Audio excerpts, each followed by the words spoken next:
আমাদের সাহিল বাবু এখন কম্পিউটার শিখছে,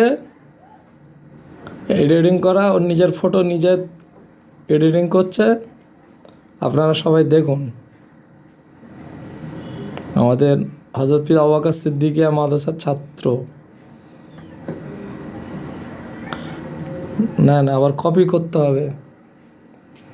হ্যাঁ, ওইটা কর, ওইটা তোল ওপরের দিকে।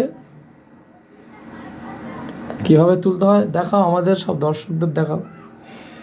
হ্যাঁ, এই তো বাহ, লেয়ার করো, কিরম বলে দিলাম, ওইভাবে দেখি কি করে ও। বাহ, ওই তো কপি করছে, আরেকটা কপি। মাশাআল্লাহ, ওটা আবার সাইজ করো, যেভাবে ওপরেগুলো সাজিয়েছো ওই নিচেরগুলো সাজাও, দেখি কিরম পারো। বাহ, দেখেন আমাদের ছাত্ররা কম্পিউটার শিখছে, এই করছে, দেখেন।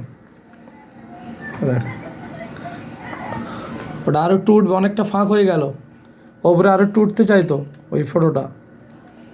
ওপরে যতটা ফাঁক নিচে ততটা ফাঁক থাকবে, এই উপরে এই ফাঁকটা যতটা আছে এটা ততটা ফাঁক থাকবে, তার মানে আরও একটু উঠবে। হ্যাঁ, চলো তারপরেরটা দেখেন। দেখেন আমাদের ভবিষ্যতেরা কম্পিউটার চালাচ্ছে আমাদের মাদ্রাসা, নিজের ফটো নিজে এডিটিং করছে। ভালো লাগলে কমেন্ট এবং শেয়ার করবেন।